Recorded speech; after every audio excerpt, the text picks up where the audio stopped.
This is Brother Michael Diamond, vaticancatholic.com. You are looking at a picture of Benedict XVI reading L'Osservatore Romano. He is reading the September 22, 2010 edition. This edition is the one in which Benedict XVI gave the following address. This might be the most heretical speech that has ever been given by any of the last 5 antipopes. On September 17, 2010, Benedict XVI gave an address during his meeting with representatives of other religions at St. Mary's University College in Great Britain. Quote, "Distinguished guests, dear friends, I am very pleased to have this opportunity to meet you, the representatives of the various religious communities in Great Britain. I greet both the ministers of religion present and those of you active in politics, business, and industry. I am grateful to Dr. Azam and to Chief Rabbi Lord Sachs for the greetings which they have expressed on your behalf. As I salute you, let me also wish the Jewish community in Britain and throughout the world a happy and holy celebration of Yom Kippur. I would like to begin my remarks by expressing the Catholic Church's appreciation for the important witness that all of you bear as spiritual men and women, living at a time when religious convictions are not always understood or appreciated. The presence of committed believers in various fields of social and economic life speaks eloquently of the fact that the spiritual dimension of our lives is fundamental to our identity as human beings, that man, in other words, does not live by bread alone. As followers of different religious traditions working together for the good of the community at large, we attach great importance to this side-by-side dimension of our cooperation, which complements the face-to-face aspect of our continuing dialogue. On the spiritual level, all of us in our different ways are personally engaged in a journey that grants an answer to the most important question of all, the question concerning the ultimate meaning of our human existence. The quest for the sacred is the search for the one thing necessary, which alone satisfies the longings of the human heart. It motivates us to cultivate the practice of virtue, and to reach out towards one another in love, with the greatest respect for religious traditions different from our own.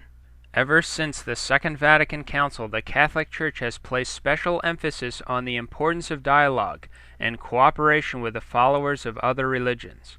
In order to be fruitful, this requires reciprocity on the part of all partners in dialogue and the followers of other religions. I am thinking in particular of situations in some parts of the world where cooperation and dialogue between religions calls for mutual respect, the freedom to practice one's religion, and to engage in acts of public worship, and the freedom to follow one's conscience without suffering ostracism or persecution, even after conversion from one religion to another. Once such a respect and openness has been established, peoples of all religions will work together effectively for peace and mutual understanding, and so give a convincing witness before the world. This kind of dialogue needs to take place on a number of different levels, and should not be limited to formal discussions. The dialogue of life involves simply living alongside one another in such a way as to grow in mutual knowledge and respect. The dialogue of action brings us together in concrete forms of collaboration, as we apply our religious insights to the task of promoting integral human development, working for peace, justice, and the stewardship of creation. Such a dialogue may include exploring together how to defend human life at every stage, and how to ensure the non-exclusion of the religious dimension of individuals and communities in the life of society. Then, at the level of formal conversations, there is a need not only for theological exchange, but also sharing our spiritual riches, speaking of our experience of prayer and contemplation, and expressing to one another the joy of our encounter with divine love.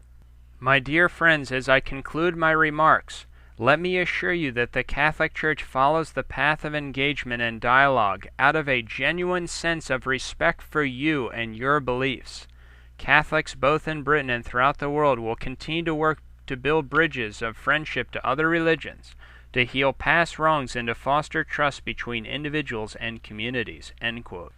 In this heretical speech, Benedict XVI first expresses to the Jews in Britain and throughout the world a, quote, happy and holy celebration of Yom Kippur, end quote. This is total apostasy.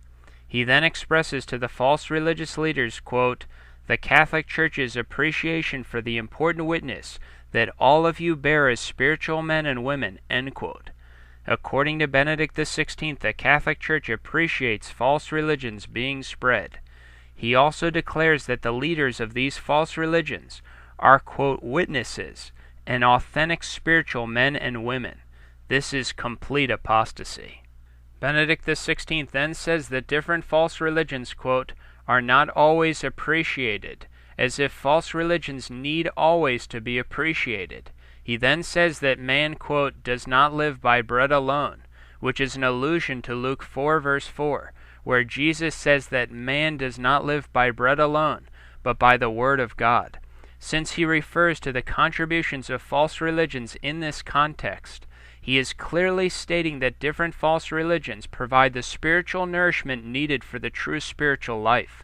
He is also saying that they teach the Word of God. Benedict XVI then states that followers of different false religions work for the good of the community at large. Benedict XVI then utters the amazing heresy that followers of different false religions answer the spiritual question about the ultimate meaning of human existence. This means that according to Benedict XVI, all religions give you the same satisfactory answer concerning how you should follow God and achieve salvation. Benedict XVI then speaks of how we should have, quote, "the greatest respect for religious traditions different from our own," end quote. He then states that members of different religions can, quote, "give a convincing witness before the world," end quote.